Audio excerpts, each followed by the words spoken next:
Vom 23. auf dem 24. eines jedes Jahres ist hier in Spanien die Nacht der Hexen, der Mythen, der Heiden, der Christen. Es kann auch deine Nacht werden. Hi, hier ist Mr. Laguiole und gestern habe ich zwei Puppen gemacht aus Bambus, aus alten Bambusblättern, natürlich mit meinem Laguiole-Messer.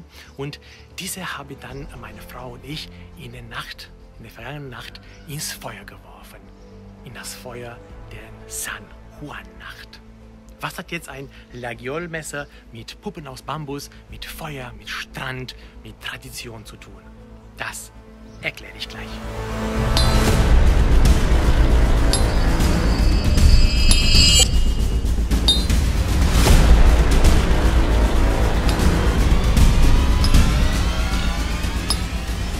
Die traditionelle Nacht der San Juan eröffnet die großen Feierlichkeiten in allen Städten Spaniens.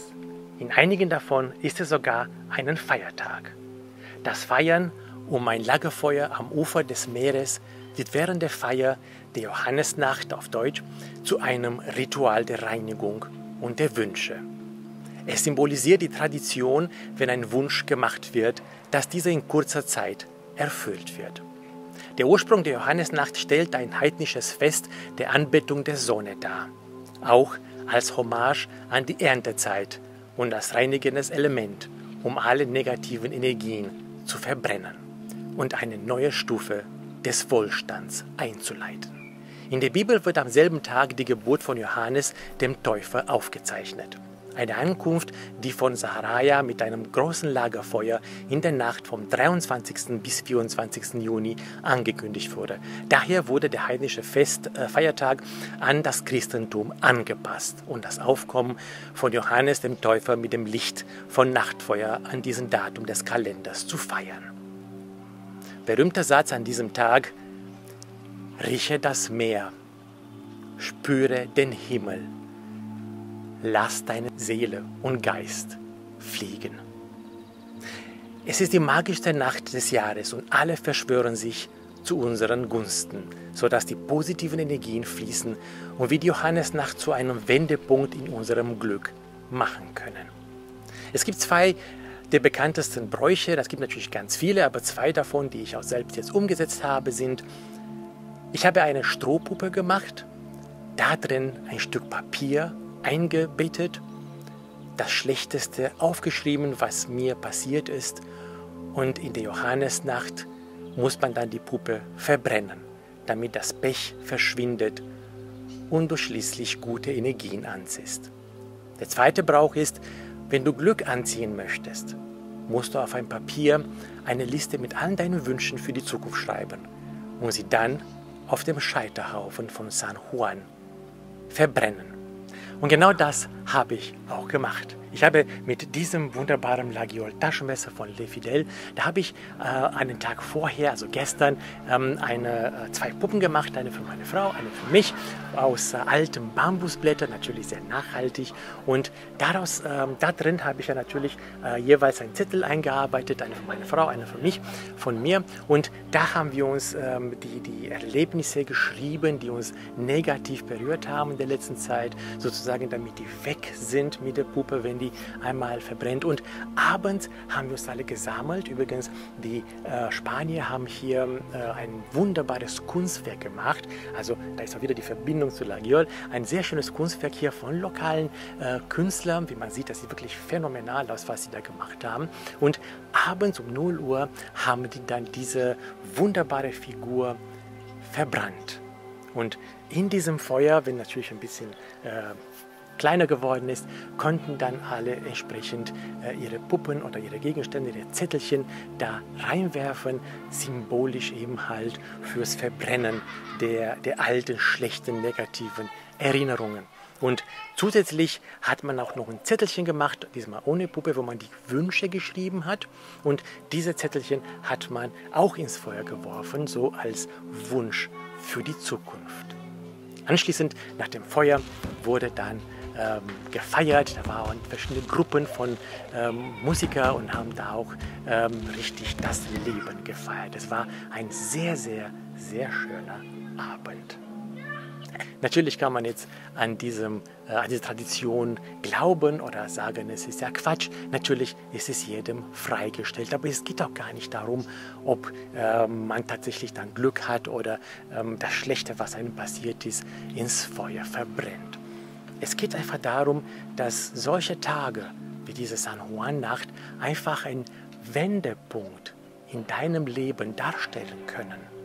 Das heißt also, durch diese Aktion, die man macht, ja, jeder von uns hat natürlich Träume, Wünsche, jeder möchte vielleicht mal abnehmen oder zunehmen, je nachdem, oder einfach mehr Sport machen oder mehr dies und jenes machen, mehr Wohlstand, was auch immer, vielleicht ein Buch schreiben. Und all diese Wünsche, die jeder von uns hat, landen leider oft nur in unserer Vorstellung. Und wir finden einfach nicht den Anschluss, endlich zu beginnen, das zu tun, was wir uns wünschen.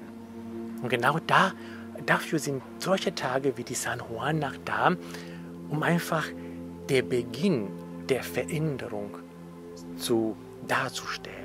Für manche, die auch das Gleiche tun und wirklich mal etwas Symbolisches machen, denken einfach, okay, ich werfe dann meine Wünsche da rein und es wird schon von alleine was passieren, dann werde ich Glück haben. Dann für diese Person stellt natürlich solche symbolische Tage das Ende des Weges, weil ab dann machen die ja nichts mehr.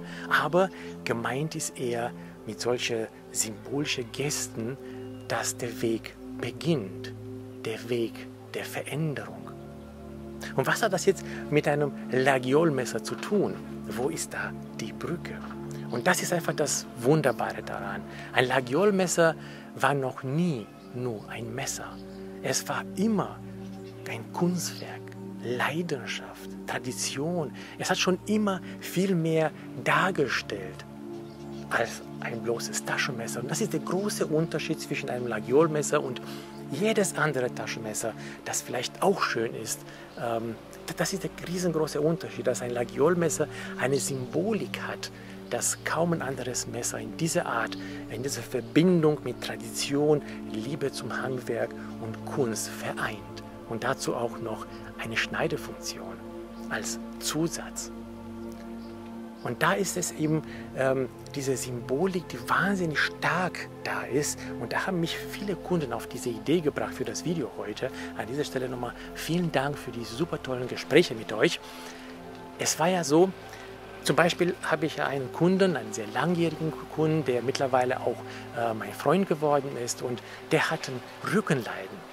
Und zwar über viele Wochen musste er einmal im Krankenhaus, einmal zu Hause im Bett liegen. Und da hat man natürlich schon ein bisschen Schwierigkeiten mit der Freude am Leben. Und da hat er natürlich seine Kollektion herausgeholt, sich diese tollen Messer angeschaut. Und er hat natürlich ganz unterschiedliche Laguiole-Messer in unterschiedliche Farben. Und da hat er diese Pracht gesehen und dann sich jedes Messer angeguckt, angefasst. Und für ihn symbolisiert auch jedes Messer entsprechend ein bestimmtes Ereignis. Und da hat er Freude gehabt. Das Leben hat ihm für diese Zeit wieder Freude gemacht. Und das merke ich immer wieder, auch bei anderen Kunden, dass einfach eine Symbolik da ist. Und darum geht es auch bei dieser San Juan-Nacht, dass man mit diesem Tag eine Symbolik verbindet. Und da hilft zum Beispiel ein Laguiole-Messer. Ich habe zum Beispiel mit diesem Laguiole-Messer natürlich hier, das ist von Le Fidèle, übrigens sehr interessant. Mit Le Fidèle habe ich damals vor über 20 Jahren auch meinen Shop begonnen. Das war die erste Schmiede, die wir in unserem Shop hatten. Und speziell dieses Messer habe ich jetzt praktisch verbunden, indem ich damit diese Puppen geschnitzt habe, mit dieser Symbolik von San Juan.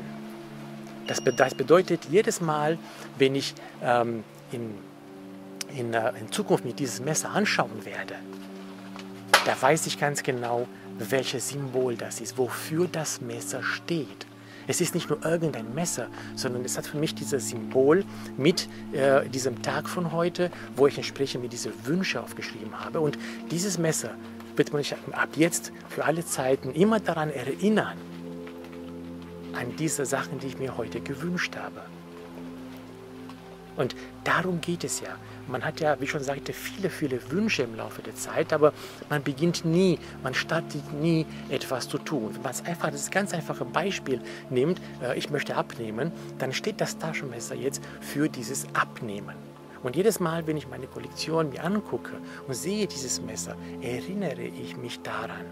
Und dann sage ich, ups, da war doch was, ich möchte ja abnehmen. Natürlich werden vielleicht einige sagen, ups, da ich sehe mich selber im Spiegel jeden Morgen und weiß, dass ich abnehmen muss. Natürlich, aber wir sind alle so ein bisschen, naja, Gewohnheitstiere. Wir brauchen immer so einen Impuls, damit wir weitergehen auf unserem Weg, damit wir den nächsten Schritt machen auf unserem Lebensweg, um das zu bekommen, was wir uns wünschen. Und dafür sind genau solche Tage, dafür sind genau solche Messer zum Beispiel, wenn man jetzt mehrere Messer hat und dieses Messer mit einem emotionalen Erlebnis verbindet, dann hilft uns das auf unserem weiteren Lebensweg. Dann ist das Messer nicht nur einfach ein Schneidewerkzeug, nicht nur ein Kunstwerk mit Schneidemöglichkeit, sondern hat in unserem Gehirn, in unserem Geist eine tiefe Verbindung zu etwas, was wir möchten, zu etwas, wo wir hinwollen auf unserem Weg. Und dafür können eine Kollektion an Lagiol-Taschenmesser dafür stehen. Alle verbunden mit einem emotionalen Schritt in deinem Leben und die erinnern dich immer daran. Versuch es, es kann dein Leben verändern. Bis demnächst, dein Mr. Lagiol.